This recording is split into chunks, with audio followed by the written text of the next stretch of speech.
샬롬 샬롬 샬롬 샬롬. 하나님 사랑합니다. 여러분 주 안에서 사랑합니다. 오늘 제목이 예수님은 누구신가 이러는데 제가 나름대로 다시 한번 비추니 더 라이트 비디오, 예수님은 나와 함께 비추시는 빛이시죠. 그렇게 한번 잡아왔습니다. 오늘 본문이 33절에서 36절인데 우리 전체적인 주석 한번 쭉 살펴보고 넘어가도록 하죠. 유대인들은 예수를 메시아로 받아들이지 않고 계속해서 그에게 도전하죠. 믿지를 못하는 거예요. 어떻게 사람이 더구나 갈릴리 나사렛에 그 가난한 어촌에 있는 목수의 아들 다 아는데, 요셉을 아는데 그 아들이 무슨 하나님이야 그럴 수 있을 것 같아요. 자꾸 도전을 하죠. 그의 그 권위를 인정하지 않고 먼저 특히나 바리새인들, 서기관, 바리새인들 조금 율법을 잘 지킨다, 성경을 잘 안다 하는 사람들이 오히려 더 했던 거죠. 메시아가 자기의 나라에 왔으나 그의 백성들이 환영받지 못하는 것은 정말 모순된 일인데 그 일은 또 다른 놀라운 구원의 일들을 위해서 준비된 것임을 우리가 봅니다. 그렇기 때문에 우리 세상의 삶이, 우리가 일어나는 일들이 그냥 우연이 아니라는 것을 우리가 늘 생각해야 된다. 우리를 향하신 하나님의 사랑과 은혜가 너무나 크고 놀라워서 우리의 생각으로 이루 다 헤아릴 수가 없다. 그래서 우리는 고정관념이나 내 본의로 자꾸 그것을 해석하려고 하거나 착각을 해. 내 기준으로만 자꾸 뭔가를 이해하려고 하는 착각에 빠지지 말아야 된다. 오늘 새벽 아침 예배 시간의 말씀이 바로 그 말씀이었었죠. 사무엘에게도 아까 제가 그런 얘기를 했습니다. 환경이 이렇게 돼 있더라도 그거 갖고 원망하지 마라. 어쩌면 이것이 하나님의 어떤 귀한 섭리 안에 너를 만들어 가시느라고 이럴 수도 있다. 수요 예배를 얘기하면서 이런 얘기를 했습니다만은, 얘기를 하다 보니까 애가 소리가 안 나서 불렀더니 누워가지고 귀에다가만 전화기 대고 누워서 들으면서 얘기가 조금만 길어지면 2, 3분만 넘어가면 자는 거죠. 딴짓하는 거죠. 그래서 그냥 네가 잘 알아서 해라 끊고 말았습니다. 그것을 깨달아야 되는데 빨리 깨달으면 좀 빨리 될 것이고 늦게 깨달으면 나중에 그만큼 후회를 하게 되는 게 바로 사무엘뿐만이 아니라 우리네 인생이 아닐까. 기도를 가르치시죠. 1절에서 13절까지 나와 있는 말씀이 예수님께서 돌아가시기 전에 기도, 즉 누구에게, 제자들에게 기도를 가르쳐 주십니다. 예수님께서 가르치신 기도가 우리 주기도문이죠. 예수께서 우리에게 기도의 모본을 보여주셨습니다. 그리고 삶 속에 항상 어디에 새벽에 미명에 산에 올라가서 기도했습니다. 그래서 목회자들이 가끔 때로는 그 우스갯소리 비슷하게 그런 목사님들이 얼마나 있겠습니까만은 새벽 예배만 아니면 목회할 만한데 누가 도대체 어떤 놈이 그걸 새벽 예배를 만들어가지고 이렇게 힘들게 하냐고. 예수님이 만드셨죠. 새벽마다 그 뒷산에 가서 기도하시니까 우리가 본따서 새벽에 깨워야 되겠다, 일어나야 되겠다, 예배 드려야 되겠다, 이런 마음들이 새벽 예배, 우리나라만 있다고 합니다. 새벽 예배라는 것이. 하나님의 자녀들이 그의 마음에 합당한 기도를 드리게 된다는 것은 하나님을 기쁘시게 하고 우리에게는 정말 복되고 즐거움이다. 제가 그걸 알아요. 한참 은혜 받아가지고 정말 불붙어가지고 기도하러 다닐 때 너무 하나님한테 죄송하더라고요. 새벽에 잠을 안 자고 3시면 일어나가 절대로 잠도 안 하고 그 시간 되면 일어나가지고 남의 교회니까 너무 일찍 가면 문이 안 열려 있으니까 기다리다가 4시 반인가 그때쯤 돼서 5시 예배였던 것 같아요. 1시간 정도를 기다리고 앉아있다가 챙기고 이제 4시쯤 걸어 나가면 4시 반 되잖아요. 그래가지고 가서 기도하다가 예배를 드렸는데, 그 교회 새벽 예배 드리고 기도하러 가는 목적이 어느 날인가부터 하나님께 죄송한 게 뭐냐면 자꾸 하나님이 주시는 거, 보여주시는 거 이런 거 받으러 가는 것 같다는 생각이 너무나 죄송했어요. 내가 드리러 가는 게 아니라 맨날 받으러 가는구나. 이게 그렇게 죄송했던 마음이 지금도 떠오릅니다. 근데 그 시절 참 좋았던 것 같아요. 시간은 잊어버리고 그렇게 또 기도할 수 있는 환경이었어요. 아이가 10시에 어린이집을 가기 때문에 그때까지만 애를 챙겨서 맞춰서 데려다 주면 되니까 지금은 상황이 그렇게 되질 않죠. 기도를 모르고 우리의 영혼이 절대로 윤택할 수가 없다 알아야 됩니다. 하나님과 영적인 교제가 없이 우리의 신앙이 성장하기를 절대로 바라서는 안 된다. 근데 하나님은 때가 있으신 것 같아요. 우리 이스라엘에도 늦은 비와 이른 비가 있어서 곡식들에게 물을 주고 하다못해 안 되면 모레도 설이라도 안개로라도 헐몬산에서 내리는 그 이슬과 같다라고 얘기하죠.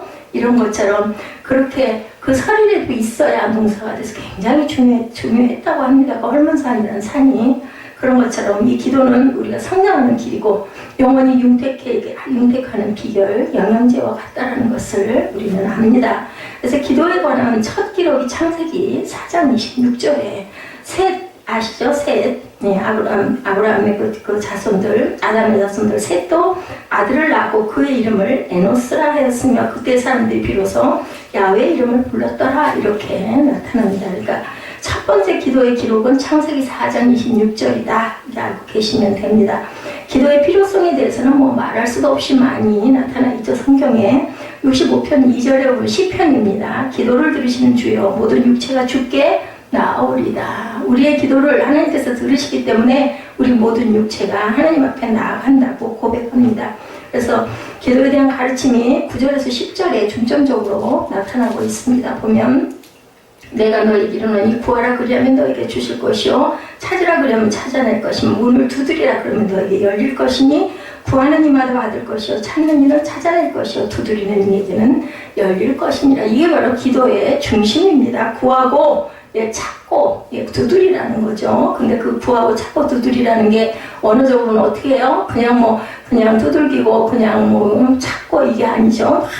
끊임없이 두들기고 찾는 그런 아주 굉장히 적극적인 그러한 그 단어를 사용해서 나타나 있습니다. 자, 이것은 우리를 사랑하시는 하나님의 마음을 아는 사람이면 누구나 누릴 수 있는 것이다. 간구라는 것은 그렇죠. 절대로 하나님께서는 사랑하는 자녀들이 우리 부모님들도 그렇잖아요. 자녀가 계속 얘기를 하면요 안 돼 하다가도 자꾸 얘기를 하게 되면 저 같은 경우는 마음이 약해가지고 안 된다고 해놓고 자꾸 생각을 하게 됩니다. 이걸 해줘야 아이한테 더 유익할까 하는 생각을 하죠. 하나님은 우리가 그에게 와서 함께 있기를 하나님이 예배 받으시려고 하는 건요 내가 너 교제하고 싶다 이세요. 내가 너를 보고 싶다 이세요. 그래서 우리가 하나님의 얼굴을 구한다 그러죠. 예배가. 그리고 하나님의 말씀 속에서 우리가 감사도 느끼고 찬양 속에서도 우리가 기쁨도 느끼죠. 오늘 시편 말씀에 우리 그 시편 19편에도 그런 말씀을 하고 계시죠. 주의 종인 것으로 경고를 받아 이것을 지킴으로 상이 크다고 얘기합니다. 내 입의 말과 마음의 묵상이 주님 앞에 연락되기를 원한다. 우리가 이렇게 고백하죠. 그리고 우리의 영혼을 소생시키고 여호와의 증거는 확실하여 우둔한 자를 지혜롭게 한다. 오늘 19편에 여호와의 교훈은 정직합니다. 마음을 기쁘게 하고 야훼의 계명은 순결하게 눈을 밝게 하시다. 이 모든 것이 우리의 하나님의 그 말씀들이죠. 윤례입니다. 그래서 야훼를 경외하는 도는 정결하다고 영혼까지 그로 여호와의 법도 진실하여 다 의롭다고 이렇게 말씀을 합니다. 그래서 9절에서 10절이 바로 기도의 중점이다. 그거 갖고 두드리고 그죠? 문을 두드리는 자. 그리고 계속 달라고 하나님께 나아가면 하나님께서 절대로 외면하시지 않는다. 그와 함께하며 많은 사랑을 베풀어 주시기를 원하죠. 문제는 그런데 우리의 태도가 중요하다. 우리가 어떤 마음과 자세를 가지고 하나님 앞에 나아가느냐가 관건인데 진실된 마음과 간절한 자세로 하나님께 나아가는 사람들은 그에 베풀어 주시는 은혜를 잊게 된다고 오늘 우리 묵상했던 시편 19편에도 나와 있듯이 우리가 하나님은 자신을 향해서 간구하는 기도를 들어주시는데 그 약속을 지키시는 분인데 하나님과의 대화이자 영과의 교제라. 91편 4절에 아까 말씀드렸던 듯이 나를 사랑한즉 내가 그를 건지리라. 그가 내 이름을 안즉 내가 그를 높이리라고 말씀합니다. 그리고 영혼의 호흡이라고도 로마서 12장 12절입니다. 소망 중에 즐거워하며 환난 중에 참으며 기도에 항상 힘쓰며 성도들의 쓸 것을 공급하며 손 대접하기를 힘쓰라고 말씀을 하시죠. 우리가 소망 중에 차라리 즐거워해라. 환난 중에 또 참아라. 왜냐하면 그것이 해결되고 좋아질 것을 믿고 알기 때문에 그렇기 때문에 우리는 항상 기도에 힘써야 된다. 그리고 우리 주변에 있는 오히려 그럴 때일수록 우리가 환난을 당했을 때일수록 그러기 참 어렵지만 성도들의 쓸 것을 공급하며 손 대접을 열심히 하다 보면 하나님께서 우리에게 이 모든 것들을 이루어 주신다라는 거죠. 유대인들은 논쟁에 대해서 14절에서 16절에 증거하고 있습니다. 예수와 바알세불에 대한 게 나타났죠. 예수께서 한 말 못하게 하는 귀신을 쫓아내시니 귀신이 나가며 말 못하는 사람이 말하는지라 무리들이 놀랍게 여겼으나 그 중에 더러는 말하기를 그가 귀신의 왕 바알세불을 힘입어 귀신을 쫓아낸다 하고 또 더러는 예수를 시험하여 하늘로부터는 표적을 구했다. 한쪽에서는 시험하려고 한쪽에서는 누구를 바알세불 아주 좋지 않은 그 사탄의 귀신인 그 왕 바알세불을 힘입어서 귀신을 쫓아낸다. 누가? 예수가 말도 안 되는 소리를 하는 거죠. 예수께서 행하시는 일이 귀신의 일을 세우는 것이 아니죠. 귀신을 쫓아내고 그들의 일을 없애는 그 점이라는 것, 그리고 그 바알세불을 힘입었다라는 건 말도 안 되는 겁니다. 이렇게 한쪽에서는 계속해서 네가 어디까지나 대답하려고 시험하려고 계속 이런저런 그 얘기를 예수님 앞에 나와서 합니다. 바리새인들이. 이것은 사단의 세력을 몰아내는 것이고 사단과의 싸움을 시작하신 것이 바로 이 부분이라는 것을 우리가 알아야 된다. 예수와 바알세불은 비교가 안 되죠. 이제 공중 번제자는 자와 메시아의 결전이 이루어진다는 겁니다. 메시아의 승리와 사단의 멸망은 당연히 정해진 것인데, 근데 사람들은 그렇게 보지를 않죠. 메시아를 인정하지 않았기 때문에 바알세불이 더 크다고 생각을 합니다. 우리 인생이 그렇습니다. 이것을 보는 사람이라면 앞으로 일도 우리가 예상할 줄 알아야 되니까 볼 줄 알아야 됩니다. 들을 줄 알아야 되겠죠. 이제 메시아의 시대가 도래했다는 것을 우리가 알아야 되겠다. 하나님 앞에서 양방의 같이 성이라고 신명기 19편 17절에 그 논쟁하는 쌍방이 같이 하나님 앞에 나아가 그 당시 제사장과 재판장 앞에 설 것이요 이렇게 나와 있습니다. 야훼가 이스라엘과 쟁변하신다고 호세아 4장 1절에도 이스라엘 자손들아 여호와의 말씀을 들으라. 야훼께서 이 땅 주민과 논쟁하시리니 이 땅에는 진실도 없고 인애도 없다고 이렇게 말씀하죠. 진실도 없고 인애도 없다. 내 진실과 인애를 행해 나아가야 된다고 시편 기자는 계속 얘기를 하죠. 여호와의 교훈은 정직하여 마음을 기쁘게 하며 야훼의 계명은 숙결하여 눈을 밝게 한다고 말씀을 합니다. 참된 행복에 대해서 28절에 증거하고 있습니다. 28절을 보면 예수께서 이르시되 오히려 하나님의 말씀을 듣고 지키는 자가 복이 있느니라. 마태복음 7장 24절에도 27절에도 계시록 1장 3절에도 증거하고 있습니다. 예수께서 제자들에게 진정한 행복은 하나님의 말씀을 지키고 그 말씀 안에 거하는 것임을 지키고 그대로 행하고 가는 거죠. 유대인으로 태어난 것이 중요한 게 아니라 하나님의 사랑과 은혜를 받은 사람인지 아닌지가 중요하다. 뭐가 있었어요? 유대인들은 선민의식, 나는 선택받은 그런 하나님의 자녀야, 이런 의식이 너무나 깊어서 교만했었죠. 그런데 하나님은 그게 중요한 게 아니라 말씀을 지키고 말씀 안에 거하는 자여야 하나님께서 복을 주신다. 하나님의 사랑을 받지 못하는 사람은 굉장히 불행한 사람입니다. 어떠함에도 불구하고 그러함에도 불구하고 누구로 유대인으로 태어났음에도 불구하고 그의 모든 것이 헛된 것이기 때문이다. 장래에 대한 보장이 없습니다. 이런 자에게는 오직 어떤 불안과 어려움 가운데 삶을 마치고 간다. 그래서 우리가 정말 하나님의 은혜를 받고 영이 충만하면은 상처를 받지 않는다고 그러죠. 주변에서 어떤 말을 해도. 왜냐하면 힘이 센 사람이, 능력이 많은 사람이 어떤 정말 보잘것없는 사람이 그 사람을 막 비방한다 하더라도 웃어 넘길 수가 있어요. 꼬마가 와가지고 우리에게 이상한 소리를 한다고 전혀 생각을 안 하는 것처럼. 그런데 그렇지가 못하다 보니까 누가 얘기를 하면 상처를 받습니다. 그러다 보니 삶이 불안하고 그리고 자꾸 염려가 되고 근심이 되고 자꾸 그 절망감이 드는 거죠. 하나님의 사랑 가운데 거하는 사람은 미래가 보장되어 있기 때문에 복되고 절대로 절망할 일이 없습니다. 낙심을 안 합니다. 믿음이 흔들한데 뭐 낙심하겠습니까? 왜냐하면 결국은 하나님께서 고쳐주실 걸 믿기 때문에. 하나님은 그의 말씀을 따르며 지키는 사람들을 이렇게 사랑하신다라는 겁니다. 그의 사랑을 받는 비결은 말씀을 지키는 것이라는 것. 말씀을 듣기만 하면 소용이 없죠. 지켜가야 되겠죠. 하나님의 사랑은 언제나 열려있고 누구에게나 보장되어 있다. 누구든지예요. 누구든지. 그런데 그 누구든지가 참 안 되는 게 문제입니다. 그죠? 본인이 선택하는 것이고 단지 그의 말씀을 지키는 것이 있어야 가능하다. 누구에게나 허락을 하셨는데 선택도 본인이 해야 되고 단 그것을 지켜야 되겠다. 야훼 규례를 지키신 부민이라고 신명기 10장 13절에 내가 오늘 내 행복을 위하여 내게 명하는 야훼 명령과 규례를 지킬 것이 아니냐 말씀합니다. 내 행복을 위하여 내게 명한다고 말씀합니다. 그 명령과 규례를 지켜야 네가 복되다는 것이죠. 하나님께서 의로 여기신다고 로마서 4장 6절입니다. 이러한 것이 없이 하나님께 의로 여기심을 받는 사람의 복에 대하여 다윗이 말합니다. 그 이하에 쭉 보면 얘기하고 있습니다. 신약과 구약을 되도록이면 여러분에게 알려드리려고 합니다. 요나의 표적에 대해서는 보면 11장 30절에 말씀을 하죠. 요나가 니느웨 사람들에게 표적이 된 것 같이 인자도 그 세대에 그러하리라. 그 시대에 요나가 표적이 되었었죠. 유대인들은 굉장히 표적을 구합니다. 보여달라고 하는 거죠. 예수가 메시아라면 표적을 보여서 믿을 수 있게 하라. 그러나 다른 표적은 필요치가 않죠. 오히려 메시아를 정치적인 왕으로 착각하고 있는 사람들에게 진정한 가르침이 필요할 뿐이다. 그래서 예수님이 아주 가난한 그 나사렛 출신의 정말 보잘것없는 가정에 태어났고 도대체 뭐가 저게 메시아고 왕이야 이렇게 봤던 거죠. 요나의 표적은 그들에게 메시아가 어떠한 분이심을 보여주는 것이었는데 그걸 믿습니까? 안 믿죠. 우연히 일어난 일이다 이렇게 치부를 합니다. 믿지 않는 사람들은. 우리를 구원하시는 분은 우리를 위해서 우리의 모든 허물과 죄를 지고 해결하시는 분이다. 우리 부모들이 자녀들 기를 때, 그죠? 미성년자들을 기를 때 모든 그 보호자가 되어 있죠. 법적 보호자라고 얘기합니다. 하나님께서 우리의 법적 보호자이다. 그를 따를 때 그로부터 구원을 받게 된다.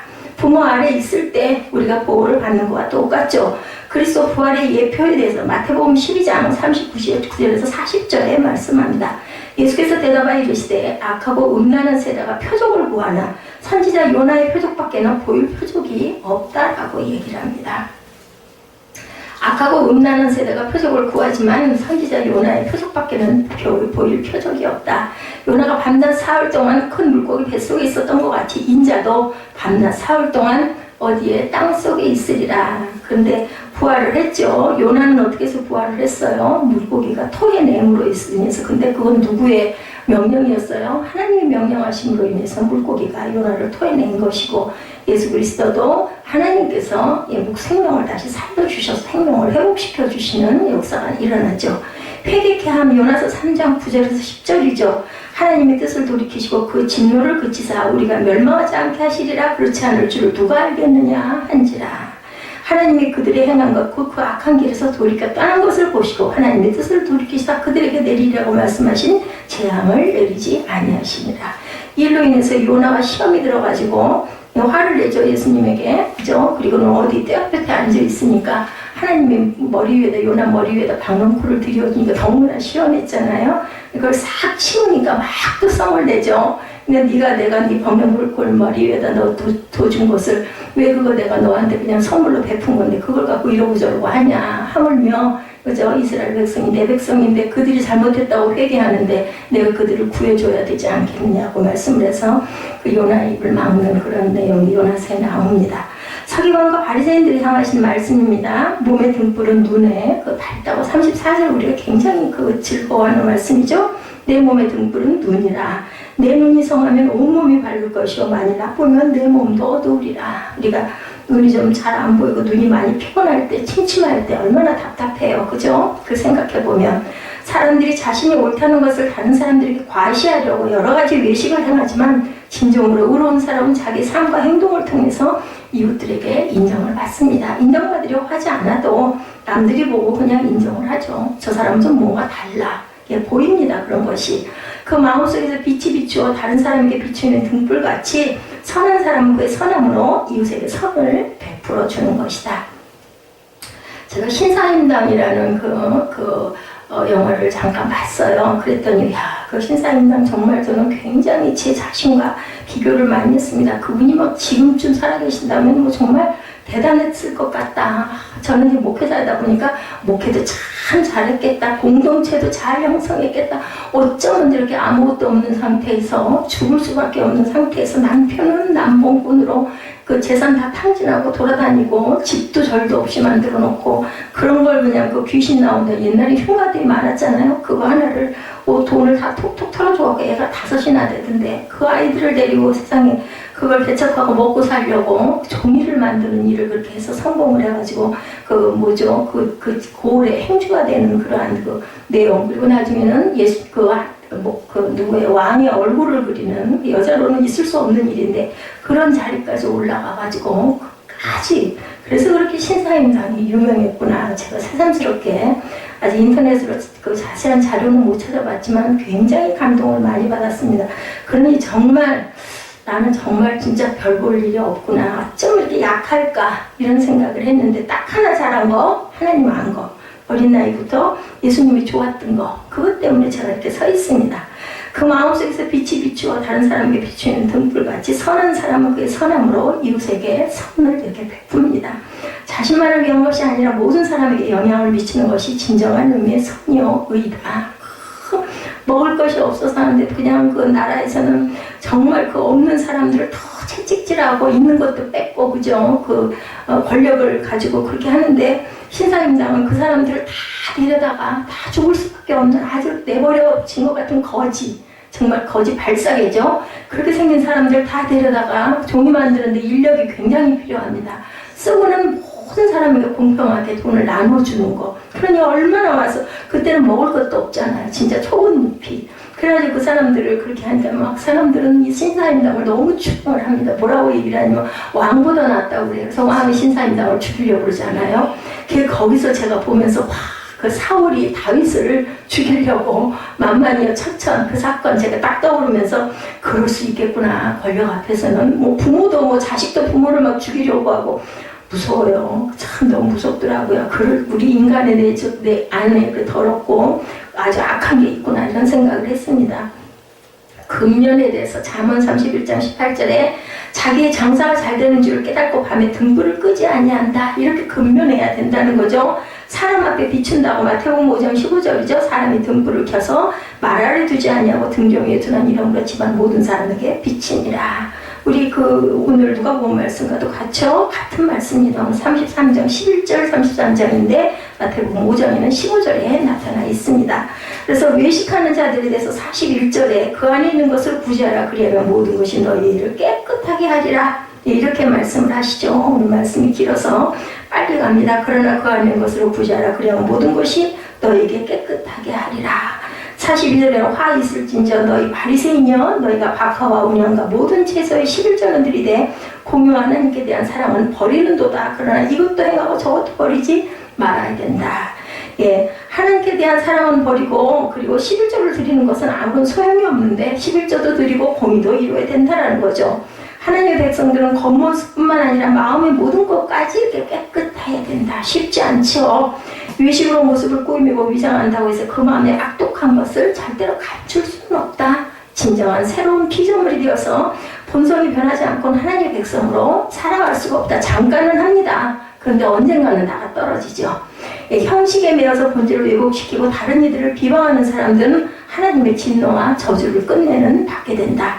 형식은 내용을 담는 그릇일 뿐입니다. 내용이 없어지면 형식은 아무런 의미가 없다. 아무리 보석 금으로 만든 그릇이라 하더라도 그 안에 담긴 게 아무것도 없으면 그러게요. 이거 금이네, 이거 보석이네. 그래가지고 주워 들고 가는 사람도 있겠죠. 그러니까 세상 사람들의 모습이죠. 그릇에는 내용이 있어야 된다. 하나님께서 우리에게 말씀하신 여러 형식들은 내용을 전하기 위한 수단이다. 심지어는 예수님께서 보여준 기적과 표적과 이사 모든 것들도 하나님을 드러내기 위한 것이었죠. 그리고 하나님의 나라를 전파하기 위한 하나의 도구였다는 것을 우리가 알아야 된다. 그것이 아주 그 중심이 돼서는 안 되죠. 이것을 알고 진정한 마음으로 형식에 우리의 내용을 담아야 된다. 우리를 바라보시는 분이 하나님이심을 명심해야 된다. 그 사건으로 인해서 그 일로 인해서 내가 어떤 그릇이 되느냐가 중요하다. 입술로만 하나님을 존경한다고 마가복음 7장 6절에 이르시되 이사야가 너희 외식하는 자에 대하여 잘 예언하였도다. 기록되었을 때 이 백성이 입술로는 나를 공경하나 마음은 내게서 멀도다. 알고 계세요. 하나님께서는 입술로만 주여주여해서는 안 되는 거죠. 예수가 정죄하셨습니다. 마태복음 23장 15절에 화 있을진저 외식하는 서기관들과 바리새인들이여 너희는 교인 한 사람을 얻기 위하여 바다와 육지를 두루다니다가 생기면 너희보다 배나 더 지옥 자식이 되게 하는도다. 우리가 누구를 전도했을 때, 그죠? 누구를 위해서 기도했을 때 절대로 우리 교회에 사람 하나 끌고 와야 되니까 이런 마음을 가져서는 안 된다. 참 쉽지 않습니다. 교회만 데려다 놓으면 그렇죠. 어떻게 보면 아무것도 안 하는 것보다는 그게 나을 수도 있지만 정말 그 영혼이 하나님께 예수님께 구원받게 하려고 우리가 그것을 아주 열심을 부려야 합니다. 그리고 한번 그렇게 해서 인도했으면 끝까지 책임을 지고 그래서 전도를 하면 내가 더 믿음이 신앙이 성장을 합니다. 입술로 또 고백을 하게 되죠. 간증하게 되죠. 말씀 붙들고 막 갖다 증거하게 되죠. 이러다 보니까 자기 믿음이 내가 내 안에 있던 잘못된 부분이 있었을 때도 스스로 그 부분을 부끄러워하죠. 고치려고 합니다. 그래서 좋습니다. 다른 이의 길도 막는 자라고 43절에서 52절에 보니까 화 있을진저 너희여 너희는 평토장한 무덤 같아서 그 위를 밟는 사람이 알지 못하느니라고 44절에 말합니다. 바리새인과 서기관 그리고 율법학자들은 자신들이 알고 있는 짧은 지식으로 예수를 평가하고 판단합니다. 모처럼 자기 것이 옳다라는 것처럼 우리의 그 뇌는 그것을 깨닫게 할 그게 없대요. 자기 주관적인 그런 생각들을 거기에 착각에 빠진 것을. 근데 그것을 알게 하는 게 성경이라 오늘 새벽 예배 말씀 내용 중에 있었던 말씀입니다. 그것은 그들에게 치명적인 저주를 가져오죠. 예수께서 그들을 저주하실 때 의로운 피에 대한 값을 요구하시고 있습니다. 이것은 그들에게 죽음과 멸망이 선포됩니다. 더 이상 돌이킬 수 없고 완전히 멸망당한다라는 것. 오늘 본문 43절에서 52절에 나와 있는 내용입니다. 이것은 그들에게 죽음과 멸망이 선포되며 더 이상 돌이킬 수가 없을 뿐만 아니라 다른 사람들에게까지 멸망이 이르게 하는 자들이라는 심판을 받죠. 그래서 아까 44절에 그랬죠.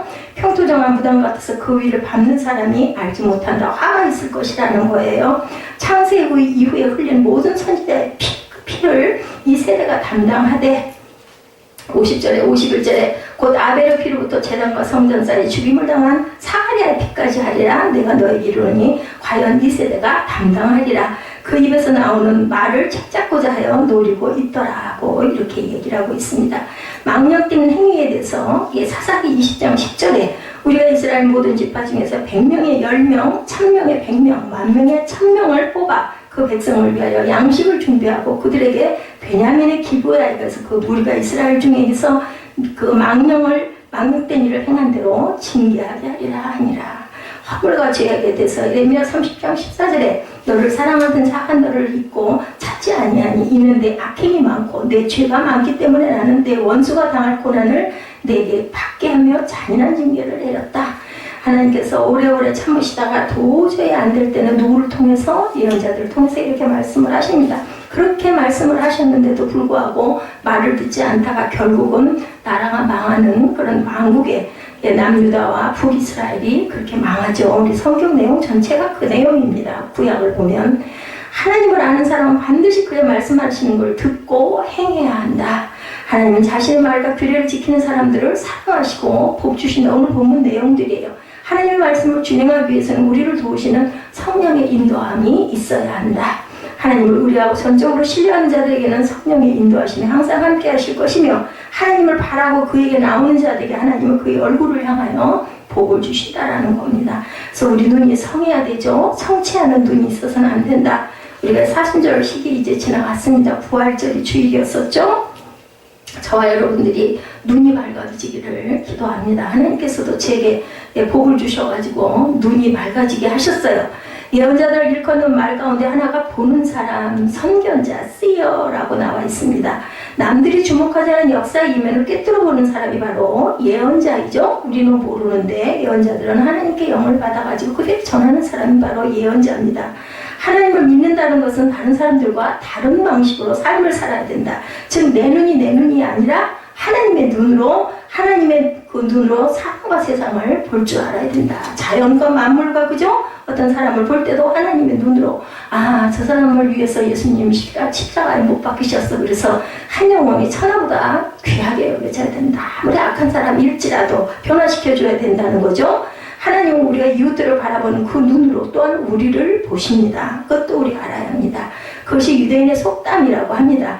우리의 바라봄은 어떠한가? 그 사람을 볼 때 따뜻하고 긍정적인가? 아니면 판단하고 죄만 보이고 악한 것만 보이고 그죠?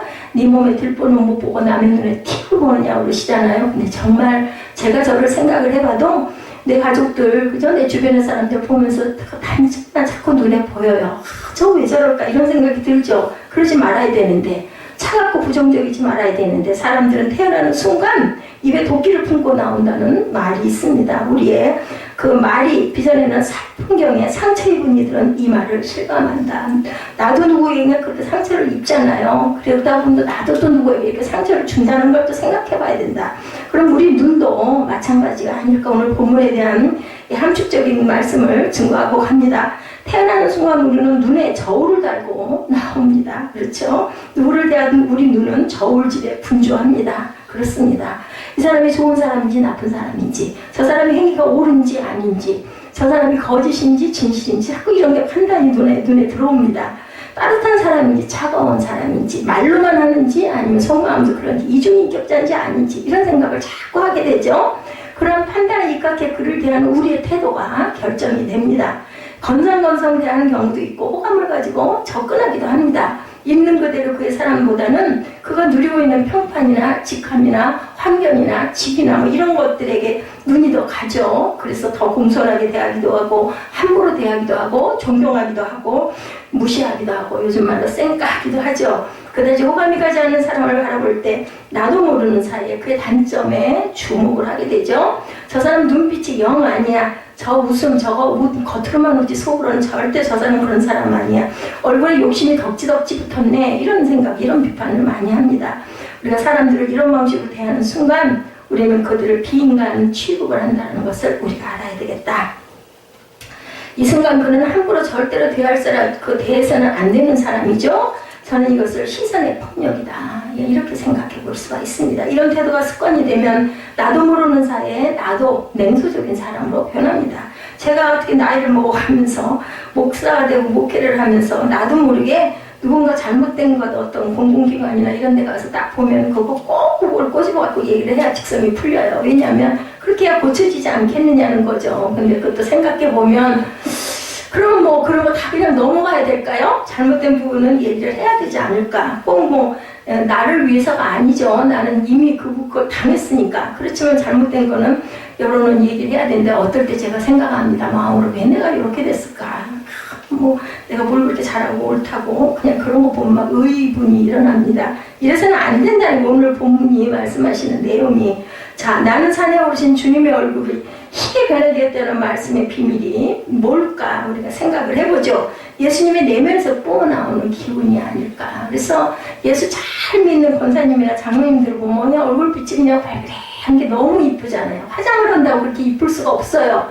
그런 양반들 되게 연세가 드셨는데도 불구하고 주름살이 있어도 너무나 곱죠. 그리고 아기 같고 부드럽고 그래서 노인이 되면 점점 애가 된다는 얘기가 있어요. 이렇게 변해갑니다. 이렇게 부드러운 모습, 온화한 모습이 돼야 되는데 누구를 자꾸 찌르고 싶고 판단하고 싶은 모습에는 뾰족함이 있을 것 같습니다. 네, 저처럼 그러겠죠.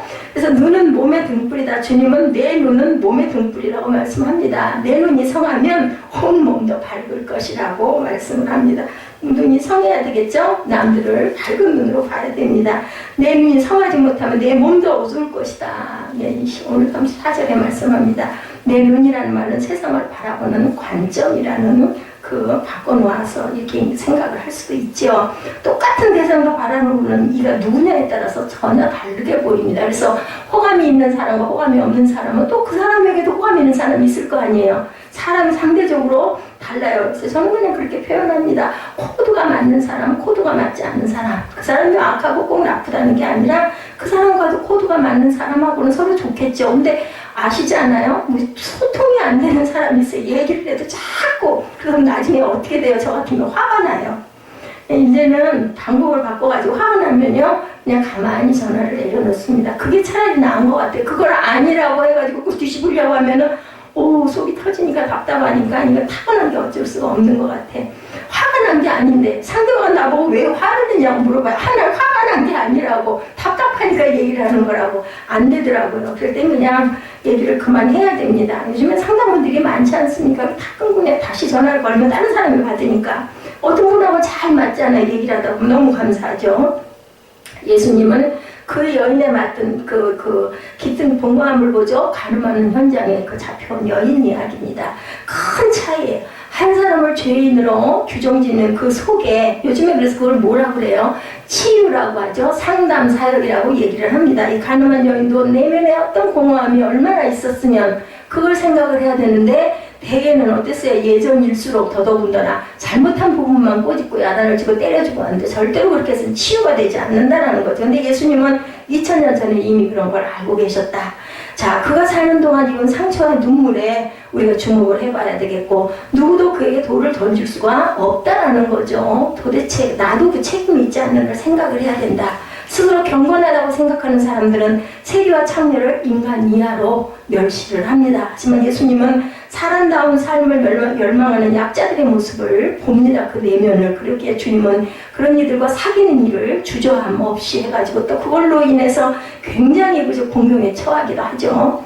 1993년 어느 여름날 로스앤젤레스에 있는 어떤 병원 응급실에서 일어난 일입니다. 자기 남편이 이 병원의 간호사와 관계를 갖고 있다고 생각하는 어떤 여성이 총을 들고 병원에 뛰어들어갑니다.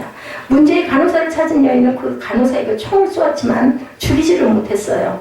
부상당한 간호사는 응급실로 도망을 쳤고 여인은 총을 든 채 그 간호사를 뒤쫓아갔습니다. 당시 응급실에는 조앤 블랙이라는 간호사가 당직 근무 중이었다고 합니다. 부상당한 간호사가 응급실로 들어가기 직전에 조앤 블랙은 총을 가진 사람이 병원에 있다는 사실을 연락을 받습니다. 곧이어 38구경 권총을 손에 쥔 여인이 응급실로 뛰어들어와서 그 여자 따라 들어온 거죠. 잡아서 죽이려고. 62세의 블랙은 본능에 따라 대처를 했어요. 그 수간호사였던 것 같죠? 블랙은 이 여인을 껴안고 말을 붙였다고 합니다. 총을 든 여인은 내가 살아서 뭐 하겠느냐, 이 여자 때문에 내가 지금 깨졌다는 말만 되풀이했다고 하면 저보다 굉장히 용감한 여인인 것 같습니다. 저는 온몸에 힘 풀려가고 부들부들 떨려서 그거 못해요. 근데 그때 블랙 그 수간호사가 얘기를 했어요. 아유 힘드시죠? 안 되었어요. 참 힘든 사람, 이렇게 힘든 사람은 없어요. 일부러 그렇게 막 위로를 한 거죠. 해결할 방법이 틀림없이 있을 거예요 라고 위로를 했다고 합니다.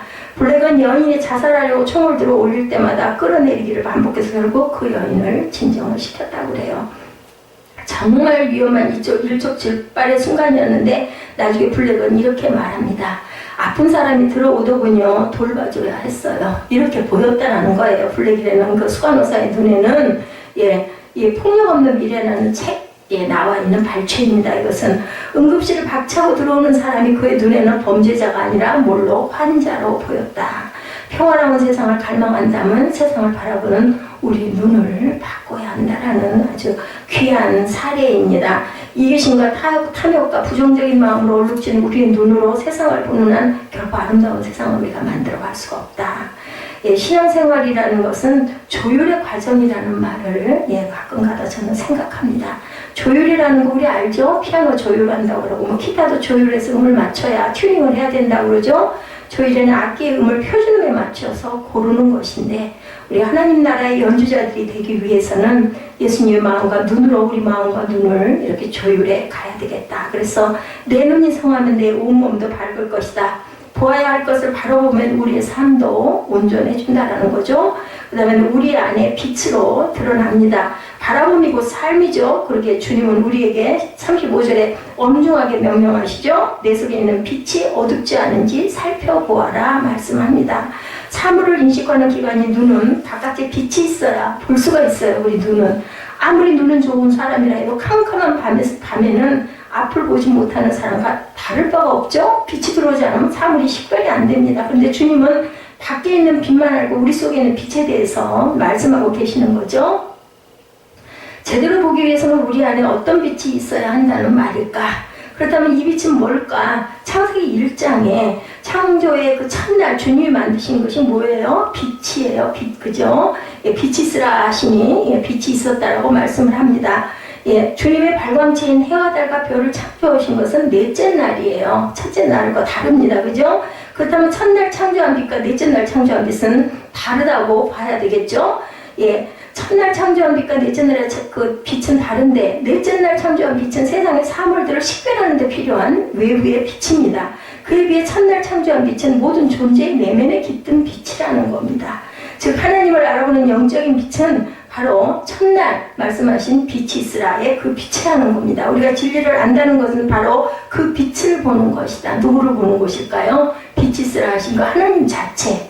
그분이 빛이시잖아요. 예수님이 빛이시잖아요. 그 빛을 우리는 길과 진리과 진리고 생명이라고 말씀하죠. 요한은 그 빛이 곧 예수님이라고 말씀을 합니다. 그러면 예수께서 창조된 존재냐는 신학적 논쟁은 여기서 무의미하죠. 당연한 것이 되겠죠. 주님의 본문에서 말씀하고 계신 그 눈이 성하다는 말은 우리 속에 있는 그 근원적인 빛이 뭔가에 의해 가려지지 않아야 한다라는 그런 해석입니다. 사실 우리 속에 있는 하나님의 현존을 알아차리도록 해주는 그 영원한 빛을 가리는 것들이 너무나 많죠. 욕심, 경험, 지식, 염려 등 우리 눈을 가려 하나님을 보지 못하게 합니다. 이런 것들이 내 착각으로 인해서. 그 때문에 사물이나 사건도 있는 그대로 보지를 못한다. 제대로 보기 위해서 우리 속에 있는 빛을 가리고 있는 것들을 닦아내야 된다. 제가 안경을 끼죠. 렌즈가 뭔가가 묻어 있으면 그거 닦고 나면 굉장히 깨끗하고 환한 걸 우리가 압니다. 무엇으로 닦아야 할까? 첫째, 하나님의 말씀으로 닦죠. 시편 기자가 노래하죠. 주님의 교훈은 완전하여서 사람에게 생기를 북돋워주고 주님의 증거는 참되어서 어리석은 자를 깨우쳐준다. 오늘 우리 목사님 했던 말씀이죠. 주님의 교훈은 정직하여 마음에 기쁨을 안겨주고 주님의 계명은 순수하여 사람의 눈을 밝혀준다라고 시편 19편 7, 8절에 증거합니다. 하나님의 말씀이야말로 우리 영혼의 때를 닦아내는 세정제라는 것. 말씀에 순종하는 이들은 자기 속에 어둠이 속절없이 끌려다니지 않습니다. 아우구스티누스 성인은 하나님의 말씀과 만나 한 걸음 한 걸음 하나님을 향해 나아가는 과정을 고백합니다. 병들어 어두워진 내 영혼의 시력을 통증과 슬픔을 동반한 당신의 치료의 안약에 의해 나날이 더 밝아져갑니다. 이렇게 고백록에 기록되어 있습니다. 우리 눈을 닦아줄 또 하나의 세정제는 이웃들을 위해서 흘리는 눈물이라고 말씀을 하죠. 감상적인 눈물을 말하는 게 아닙니다. 너무나 아프고 고통스럽고 그죠? 애통하는 그분들을 보면서 우리가 울어줄 줄 아는 그런 눈물은 정말 무엇보다 더 귀한 강력한 세정제다. 내 속에 있는 빛이 어둡지 않은가 보라. 말하는 말은 쉽게 말해 내 속에 예수님이 계신가 보라는 그런 말씀과 같다라는 것을 오늘 본문에서 우리가 깨달아야 됩니다.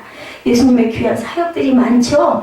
예수께서 가시는 곳은 들판이나 산이나 작은 촌락이나 큰 도시들은 어디나 수많은 사람들이 몰려듭니다. 그 말씀에 권세가 있고 귀신을 쫓아내고 병자를 고치는 등 놀라운 일들이 많이 일어났기 때문에 그 기적을 따라다니는 사람들도 많았을 것이고 그것을 보면서 깨닫고 아이고 나는 이제 정말 예수를 믿어야겠다 이런 변화되는 모습들이 많겠죠. 마가복음 3장 20절에 집에 들어가시니 무리가 다시 모임으로 식사할 겨를도 없는지라 이럴 정도로 사람들이 많이 밀려왔다라는 거죠.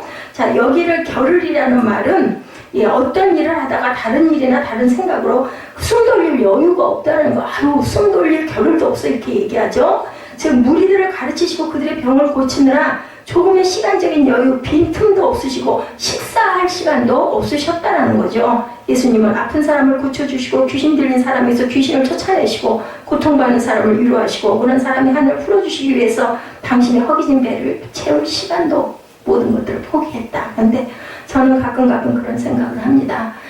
지방에 아니면 총회 아니면 이런 예배 모임의 자리에 보면은 예배는 그냥 언제 뚝딱 들어 치웠는지 모르고 그냥 상다리가 부러지게 물론 주의 종도 대접해야 되는 건 알겠지만 먹으러 모인 것 같은 거 볼 때 참 마음이 안타깝죠. 먹기도 해야 되겠지만 예수님은 굳이 그렇게 하지 않으셔도 되는데도 불구하고 최소한의 식사라도 할 시간을 그런 여유를 가지셨음에도 불구하고 왜 그러셨을까요? 종처럼 너무나 적극적으로 한 사람이라도 고쳐주려고 그러셨겠죠? 예수님이 말씀하시죠? 인자의 온 곳은 섬김을 받으려 함이 아니라 도리어 섬기려 하고 자기 목숨을 많은 사람의 대속물로 주려고 내가 왔다고 마가복음 10장 45절에 증거하십니다. 사람들은 서로 높아지기 위해서 싸웁니다. 특히 인기가 있고 지지도가 높을수록 그것을 등에 업고 더 높아지려고 하죠. 예수님은 절대 그러지 않았다라는 거 아시죠? 낮아지셨고 사람들에게 더 가까이 가시고 특히나 약하고 그저 천한 그런 모습 속에 더 가까이 가셨습니다. 그래서 바리새인과 서기관들에게 비방을 많이 받죠. 예수님에 대한 도전은 친족들과 가족들이 또한 도전을 하죠. 본문의 상황에서 가장 먼저 등장하는 사람들은 예수님의 친족들과 가족들이죠. 마가복음 3장 21절에도 제가 뭐라고 그래요? 예수님의 친족들이 예수님을 붙들려고 예수님이 사역하시는 현장으로 달려옵니다. 당시 예수님의 동생들이 아직 예수님에 대한 믿음이 당연히 없었죠. 부활하시고 나서 예수님의 동생들이 변화가 됩니다. 모친 마리아도 예수님을 온전히 이해하지 못했습니다. 그래서 그들은 예수님을 강제로 나세렛으로 집으로 데려가려고 하죠. 성전으로 찾아와가지고. 그런 문제는 다른 사람들은 예수님의 친족들, 또 모친 마리아를 비롯해서 가족들이 예수님을 미쳤다라고 얘기합니다. 마가복음 3장 21절에 예수의 친족들이 듣고 그를 붙들러 나오니 이는 그가 미쳤다 하밀러라 이렇게 증거하고 있습니다. 그들은 정말로 예수님을 미쳤다고 믿었을까? 예수님의 친족들이 듣고 그를 붙들러 나오니 이는 그가 미쳤다 하밀러라. 그 표현은 사람들 사이에 막연히 떠돌아다니는 소문의 어법이라는 것을 우리가 알아야 되겠다. 즉 예수님이 미쳤다는 말은 사실이 아니라 당시 사람들 사이에 떠도는 말이 저 사람 미쳤어 인 거예요. 우리가 그것을 우리가 깊이 알아야 된다. 소문은 그죠? 굉장히 부풀려지기에 마련입니다. 예, 그렇죠. 당시 서기관과 바리새인들은 예수님을 주저앉히고 자기들의 지위와 명예를 지키기 위해서 악의에 찬 선전들을 엄청 많이 했을 것이다.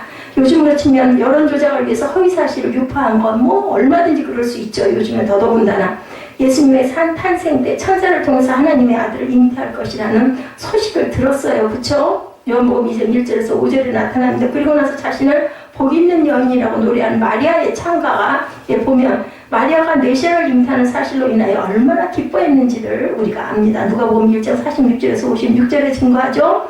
뿐만 아니라 가나 혼인잔치에서 예수님이 물로 포도주를 만드는 능력을 직접 엄마 마리아죠. 체험을 했습니다. 그런데도 불구하고 끊임없는 소문과 여론 앞에서 마리아는 흔들립니다. 우리 인간의 성정이 이렇다라는 것을 보여주죠. 그래서 친족들과 아들, 딸들을 데리고 예수님을 붙잡아 나오는 모습을 보고 미친 것에 틀림없다는 그런 확신들을 합니다. 세상 사람들은 성공이나 부를 얻기 위해서 건강을 잃은 것에 대해서도 별말을 하지 않고 당연한 것처럼 생각하고 부러워하는데 성도가 주님과 복음을 위해서 건강을 잃을 때는 뭐라고 그래요? 미쳤다라고 얘기를 한다는 거예요. 자기는 성공이나 부를 위해서 막 그저 뭔가를 막 공부하는 것도 마찬가지예요. 그리고 그 얘기 하잖아요. 성공하려면 미치지 않으면 못한다. 그런 얘기를 하면서도 우리가 하나님의 일을 하면서 건강을 잃을 때는 정말로 미쳤다고 얘기를 한다는 거 우리가 알아야 되겠다.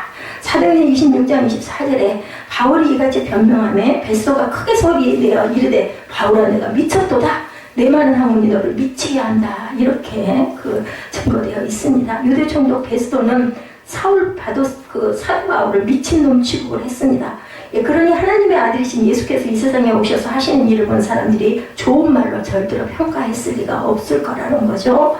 가장 가까운 사람들이 자신을 향해 미쳤다 하고 강제로라도 고향집으로 데려가려고 한 예수님의 마음이 어떠했을지. 그래서 예수님은 즉각적으로 반응을 하죠. 자신을 따르는 그 많은 사람들 앞에서 어머니와 형제들이 화를 내거나 그 사실도 아닌 소문에 불과한 것을 가지고 왜 그러느냐고 설명하지 않으십니다. 그리고는 뭐라 그래요? 나를 따르고 하나님을 믿는 자가 내 어머니요, 내 친족이요, 내 형제요, 내 자매라고 이렇게 말씀을 합니다.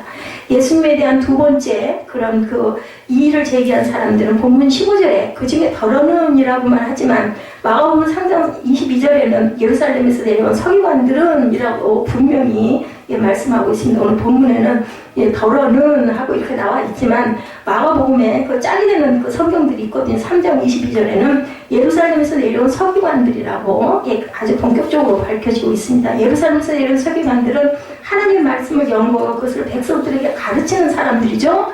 그들이 조금이라도 구약 성경과 예수님과 사역을 비교해 살펴봤다면 예수님께서 구약의 예언대로 오셨고 그 사역 하나하나가 구약의 예언을 성취한 것임을 확인할 수가 있습니다. 그래서 성경에도 가끔 보면은 이사야의 예언을 성취하려고 함이라라고 신약에는 계속 그 증거를 하는 부분들이 많이 나옵니다. 그러나 그들은 그렇게 하지 않았고 오히려 지울 수 없는 비난과 죄의 분란을 예수님에게 뒤집어 씌웁니다. 그것은 예수님의 마귀에 지배하여 있다고 주장하고 싶었다라는 것이죠.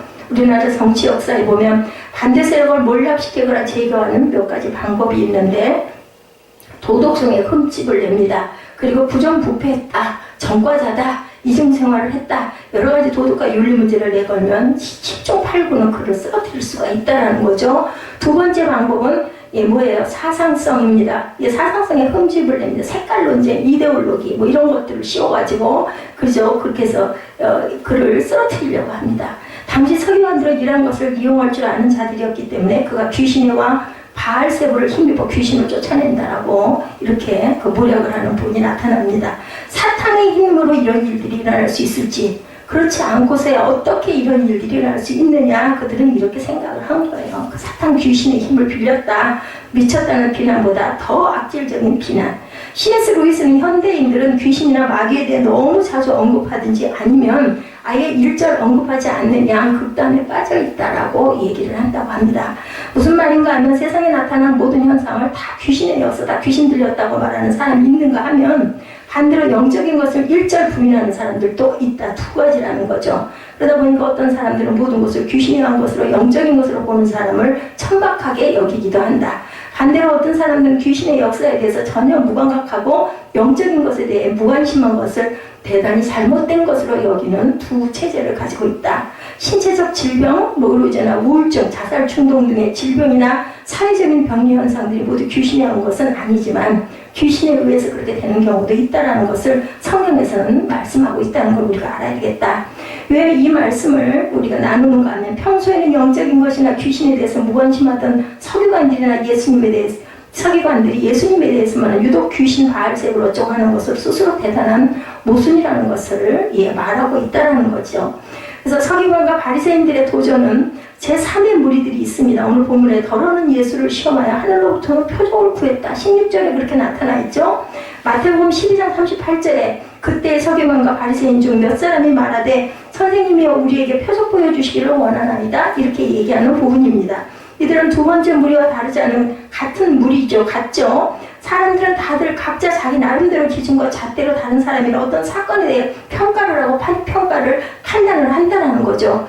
어떤 경우에는 그것이 자신의 경험이나 지식과 다르거나 뛰어넘는 것임에도 불구하고 그것이 자신이 함부로 판단할 수 없는 것임에도 불구하고 인정하지 않고 속단하거나 매도해버린다. 그래서 그게 뭐냐면요. 그 사람이 라인이에요.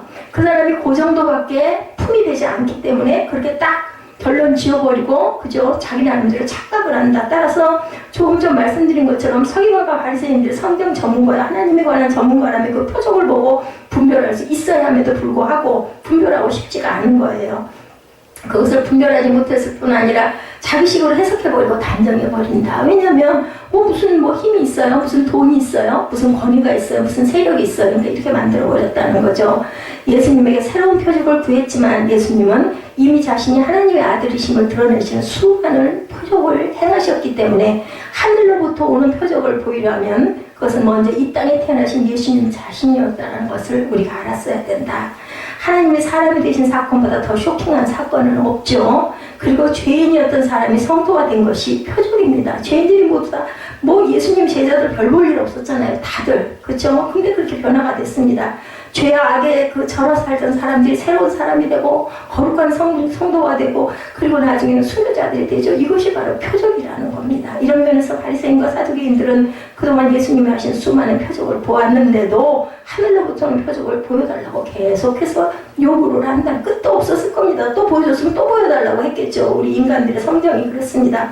오늘 본문의 서기관과 바리새인들은 하늘로부터 표적은 구했지만 정작 그들은 이미 받은 표적을 무시하고 또 다른 표적을 계속해서 요구하며 지나지 아니하고 또 다른 표적이 주어져도 거절할 것임을 보여준 것에 지나지 않는다는 것을 우리가 알아야 되겠다. 그리고 네 번째로 예수님의 반응과 대답이 나오죠. 이러한 도전들에서 예수님은 어떻게 대처했나.